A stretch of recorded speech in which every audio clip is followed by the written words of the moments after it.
জীবনে নিজে কিছু করব বলে নিজের পায়ে দাঁড়িয়ে নিজের একটা শক্তির জায়গা তৈরি করব, তাই এত যুদ্ধ। আসসালামু আলাইকুম। হ্যালো প্রিয়ন, আশা করি সবাই ভালো আছেন। প্রতিদিনের মতো দৈনন্দিন যে কাজকর্ম লাইফস্টাইল নিয়ে আমি আমার কুকিং নিউ ব্লগে ওয়েলকাম সবাইকে। প্রতিদিন 6:30 কি 6টায় উঠে যাই, ঘুম এমনি ভেঙে যায়। এই দেখো, মাছের আদারও এনেছিলাম 1 প্যাকেট। 10 থেকে 12টা করে আদার দিতে হবে, খাবার আর কি। এর বেশি দিলে বেশি খেয়ে মারা যাবে, তো তাই দিচ্ছি। তো সময় মতো ঘুম ভেঙে যায় 6টা কি 6:30। তারপরে যত চেষ্টা করি ঘুমাতে পারবো না, আর এটাই হচ্ছে ভালো অভ্যাস, কেননা নামাজ পড়া হয়ে যায় সকালবেলা। তো চলে আসলাম আমি রান্নাঘরে চা তৈরি করতে। একটু মশলার চা তৈরি করব, তাই ভাবলাম একটু পুদিনা পাতাও দিয়ে দেই। মহান আল্লাহ তাআলার উপর ভরসা রেখে নিজের একটা শক্তি জায়গা তৈরি করার জন্য এখনই জীবন যুদ্ধে আমি। হ্যাঁ, মরে যাব বিধায় করব না, বেঁচে থাকলে খাবো কি, তাই না? তো এই জন্যই কি থেমে যাব? না, কবে কখন আল্লাহ নিয়ে যাবে সেটা আল্লাহ ভালো জানেন। যেতে তো হবেই এই দুনিয়া ছেড়ে একদিন, সকল মানুষের। তো আমি একটু চা নিয়ে নিচ্ছি, একদম ভরপুর 1 কাপ। বরকেও দিয়ে আসবো। ওখানে ডিম সিদ্ধ দিয়ে আসছি আর ব্রেড। খেয়ে দিয়ে কাজকর্মে লেগে গেলাম। আমি 3 বছর ধরে এই চ্যানেলটা, 3 বছর হয়নি, এই বছরটা গেলেই 3 বছর হবে, যুদ্ধ করে যাচ্ছি বিনা টাকায়, একদম পরিশ্রম করে। তো আশা করি সব হয়ে গেছে, অর্ধেকটা পেমেন্টও হয়ে গেছে, আর অর্ধেকটা বাকি আছে। এই অর্ধেকটা কখন পূর্ণ হবে সেটা মহান আল্লাহই জানেন। ইউটিউবে যদি রিজিক থাকে অবশ্যই হবে, তাই না? তো এখানে আমি প্রতিদিন উল্টাপাল্টা করে গাছগুলো রৌদ্র দেই। আজকে 2-3টা দিলে কালকে আবার অন্যটা দেই, এভাবেই দিয়ে ঝাড় দিতে আসলাম। আমি সকালেই যদি ঝাড়ু দিয়ে রাখি, রান্নার শেষে মুছতে কোনো রকমের একটা সময় লাগে না, আর অতটা প্রেশারও লাগে না। ঘর ঝাড় দিতে কিন্তু বেশি কষ্ট মোছা থেকে, তাই কারণ ওই ফ্যান বন্ধ করে ঝাড় দিতে হয়, তখন পুরো শরীর ঘেমে যায়, আর সেই মুহূর্তে মুছতেও ভালো লাগে না। তো চা নাস্তা খেয়ে দিয়ে তারপরে ঘর মুছে নেই, মানে ঝাড়ু দিয়ে নেই, রান্না শেষে মুছে নেই। হেল্পিং হ্যান্ড ছাড়া আমি আমার এমনিতেও অনেক উপকার আসবে, কিছুটা শরীরের স্বাস্থ্য বেড়ে গেছে। আমার ওজন সব সময় থাকে 65, হয়তো বা এখন প্রায় উপরে আছে অনেকটা ওজন, কিন্তু দাঁড়িয়ে মুছতে গেলে আমি জানি পেটে চাপ পড়বে না আর কমবেও না। তো আজকে বসে মুছবো আমি রান্না শেষে। সব সময় ওজন 65 বা 68 পর্যন্ত থাকে, এর বেশি হয় না। তো 70 হয়ে গেছে কি না জানি না। তো যাই হোক, কয়েকদিন আমি বসে মুছবো, পেটে চাপ লাগবে, আর ইনশাল্লাহ কমে যাবে স্বাস্থ্যটা। গল্প করতে করতে আমার ঝাড়ু দেওয়া হয়ে গেল, এখন ডাইনিংটা আসলাম মুছতে। আর এই যে লিকুইডটা তৈরি করে এখনই নিয়ে আসলাম, আর ডাইনিংটা মুছে নিব। আমার এই ভিডিও যারা কষ্ট করে মূল্যবান সময় নিয়ে যে যেখান থেকে দেখছেন অবশ্যই কমেন্ট করবেন, ভালো লাগবে আপনাদের সঙ্গে শেয়ার করলে, বা আপনারা আমার সঙ্গে শেয়ার করলে আমার কাজের অনুপ্রেরণা যোগাবে। সত্যি আমি অনেকটা পরিশ্রম করছি, ক্যামেরার আড়ালেও করছি, বেলা শেষে যাতে কোনো অসহায় হয়ে থাকতে না হয়। কেননা স্বামীর উপরও যে একেবারে সবসময় ভরসা দিয়ে থাকতে হবে এমন কোনো কথাই নেই। কিছুদিন ধরে যেরকম একটা নিউজ দেখছি, স্বামী অনেকটা অসুস্থ, 2টো কিডনি ড্যামেজ হয়ে গেছে।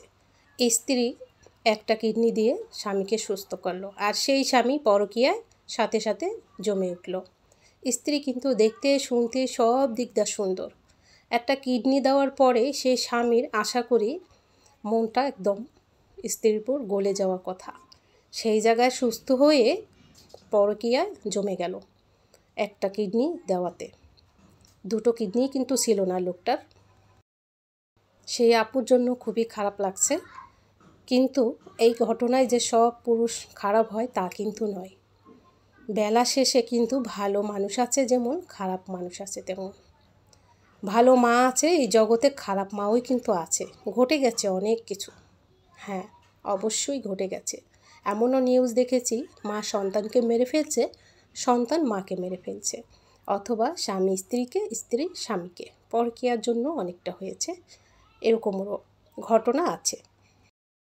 তো আমার জানা মতেই তো পরকীয়া করছে যে পরিচিত আছে, যাই হোক, স্বামী থাকে প্রবাসে, স্বামী ভালোবেসে এতটা পাগল ছিল স্ত্রীর জন্য, যখনই শুনলো পরকীয়া, ফোনের পর ফোন এদিক ওদিক স্বামীকে সেজন্য পাগল বানিয়ে রাখছে যে সে পাগল। সেই স্বামী টাকা পাঠাতো, কসমেটিক্স পাঠাতো, বড় বড় ট্যাঙ্ক, বডি ওয়াশ, অনেক কিছু, তা সব পরকীয়া প্রেমিককে দিয়ে দিত। 3 বছর ধরে একটানা সম্পর্ক চলছিল। মানে পরকীয়া প্রেমিকের সাথে শুধু কবুলটা হয়নি, আর সবই হয়েছে।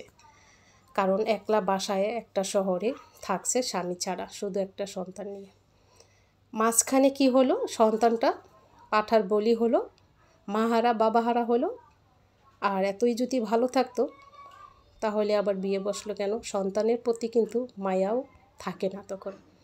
তো মহান আল্লাহ তাআলার কাছে একটাই কথা বলবো, জীবনে যাতে স্বামী যত অবহেলা করুক, একটা মাথা গোঁজার ঠাঁই তৈরি করব। জায়গা তো ইনশাল্লাহ তৈরি হয়ে গেছে, কিন্তু তারপরও অন্যের হাত ধরবো না। কেননা কে ভালো হবে কে খারাপ হবে কোনো গ্যারান্টি নেই। এই বলছি এজন্যেই, চারিদিকে যে ঘটনা ঘটছে তাই। আমি এখন ভুনা খিচুড়ি করব, সেই জন্য আমি গোসল করে নিলাম। এর জন্যে ঘর ঝাড়ু দিয়ে অনেক কাজ হয়ে গেছে, শুধু বসে বসে একটু ঘরটা মুছবো, সেটা অফ ক্যামেরায় মুছে নিব। আর এদিকে আমি শুধু একটা ভুনা খিচুড়ি করব, সেজন্য রান্নার কোনো ঝামেলা নেই। আর ডাল ধুয়ে ভালো করে ওইদিকে আগেই কিন্তু অফ ক্যামেরায় মাংস বসিয়ে দিয়েছি, মাংস হয়ে গেছে প্রায়। এই তো ভালো করে মশলা দিয়ে কষাতে কষাতে এত সুন্দর একটা কালার চলে আসছে। বন্ধুরা, আমি কিন্তু কাজের ফাঁকে রান্না অথবা রান্নার ফাঁকে কাজ সেরে ফেলি, তাহলে কিন্তু অনেক কাজ এগিয়ে যায়। এখন আমি ডাল দিয়ে দিব। ডালটা আগে দিচ্ছে এজন্যই একটুখানি কষাবো, তারপরে চাল দিয়ে দিব। মাংস কষাতে কি লাগে সেটা তো সবাই জানেন, মশলা যা যা লাগে, আর ঘরে তৈরি মশলা দিয়ে আমার মাংস রান্না হয়, সব কিছু রান্না হয়। এত কথা বলার কারণ হচ্ছে যে চারদিক যা দেখছি, সেই নারী এত কান্না করছে, এত কিছু। এক পুরুষের জন্য সবাই কিন্তু খারাপ নয়, যেমন ভালো আছে।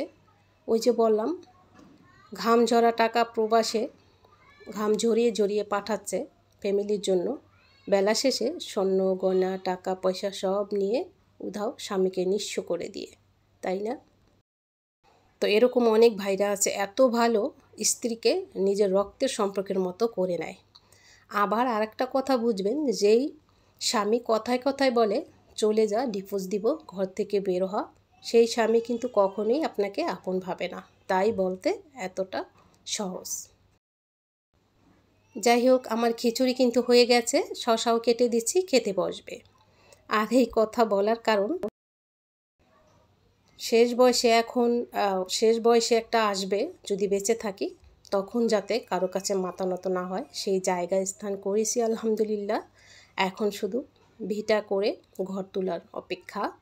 সেজন্যই নিজের পায়ে দাঁড়িয়ে কোনো একটা যুদ্ধে নেমে গেছি।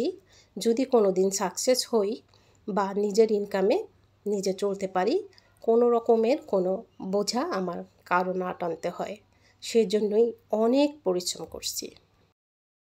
একটা ফ্যামিলি ভালো করে পরিষ্কার পরিচ্ছন্নতা রেখে বাচ্চা নিয়ে, তারপরে এক হাতে এখন হেল্পিং হ্যান্ড ছাড়াই, তারপরে আবার একটা ভিডিও রেডি করা কতটাখানি তাপ, সেটা একমাত্র ইউটিউবার জানে, বা যারা পেজে কাজ করেন, কন্টেন্ট যারা তৈরি করেন।